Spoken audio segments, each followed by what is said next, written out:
The secret of abounding happiness. Great is the thirst for happiness, and equally great is the lack of happiness.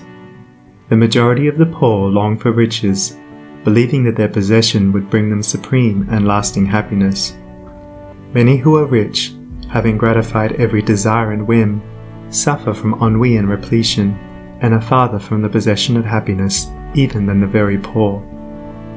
If we reflect upon this state of things, it will ultimately lead us to a knowledge of the all-important truth that happiness is not derived from mere outward possessions, nor misery from the lack of them.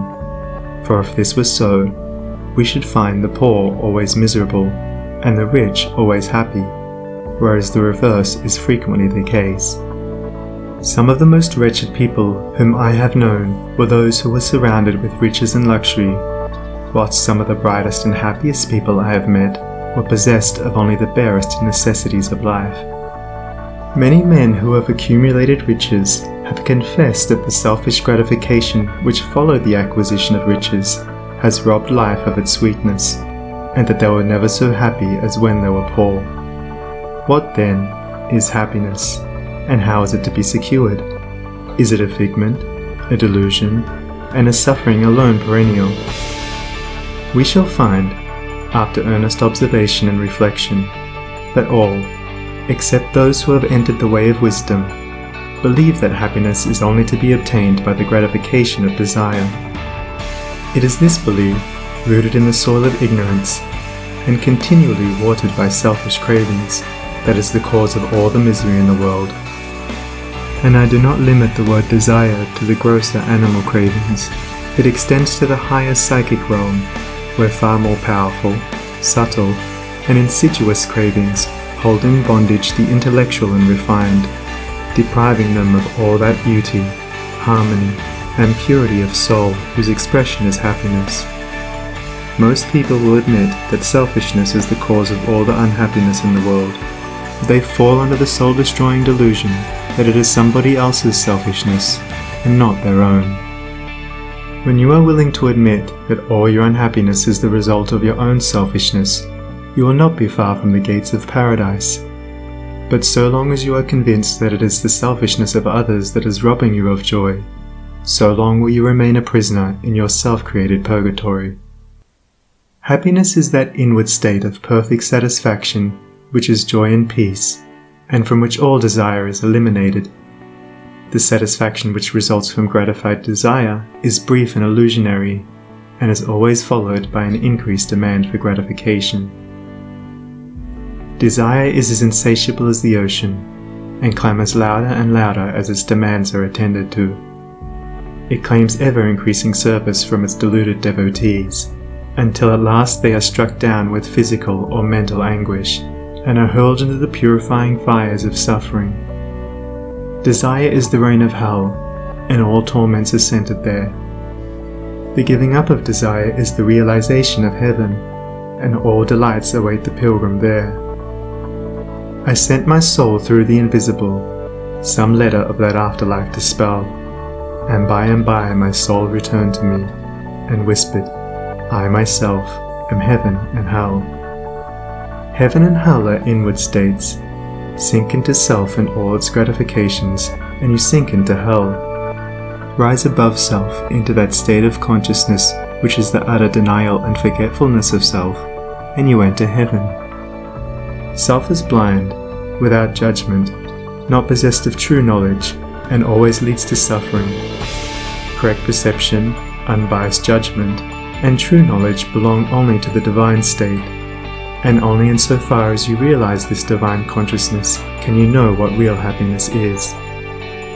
So long as you persist in selfishly seeking for your own personal happiness, so long will happiness elude you, and you will be sowing the seeds of wretchedness.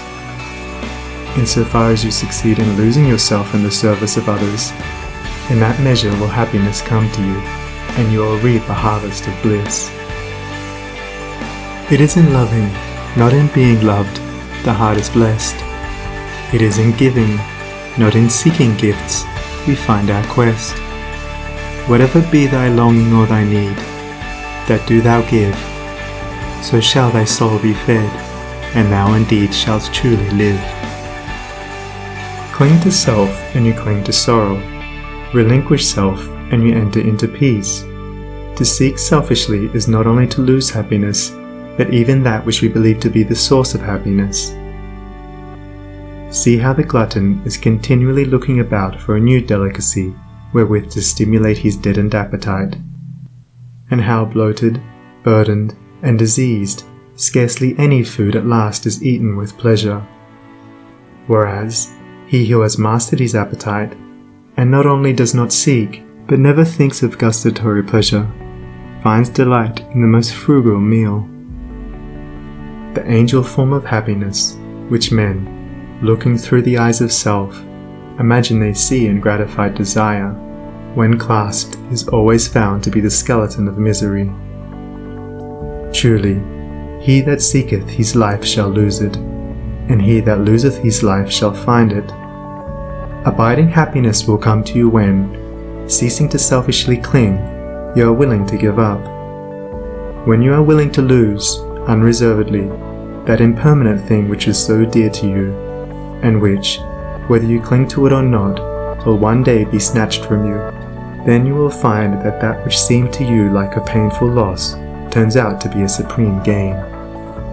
To give up in order to gain, than this there is no greater delusion, nor no more prolific source of misery. But to be willing to yield up and to suffer loss, this is indeed the way of life. How is it possible to find real happiness by centering ourselves in those things which, by their very nature, must pass away? Abiding in real happiness can only be found by centering ourselves in that which is permanent. Rise, therefore, above the clinging to and craving for impermanent things, and you will then enter into a consciousness of the eternal, and as, rising above self, and by growing more and more into the spirit of purity, self-sacrifice, and universal love, you become centered in that consciousness. You will realize that happiness which has no reaction, and which can never be taken from you. The heart that has reached utter self-forgetfulness in its love for others has not only become possessed of the highest happiness, but has entered into immortality, for it has realized the divine. Look back upon your life, and you will find that the moments of supremest happiness were those in which you uttered some word or performed some act of compassion or self-denying love. Spiritually, happiness and harmony are synonymous. Harmony is one phase of the great law, whose spiritual expression is love. All selfishness is discord, and to be selfish is to be out of harmony with the divine order.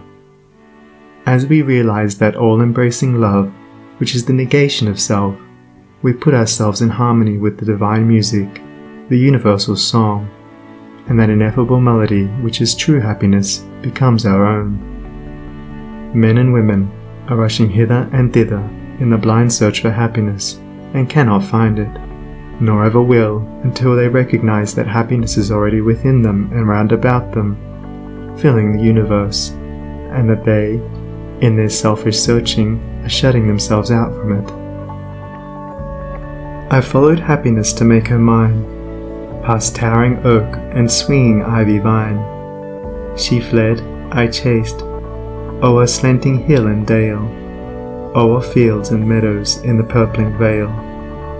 Pursuing rapidly o'er a dashing stream, I scaled the dizzy cliffs where eagles scream. I traversed swiftly every land and but always happiness eluded me. Exhausted, fainting, I pursued no more, but sank to rest upon a barren shore. One came and asked for food, and one for alms. I placed the bread and gold in bony palms.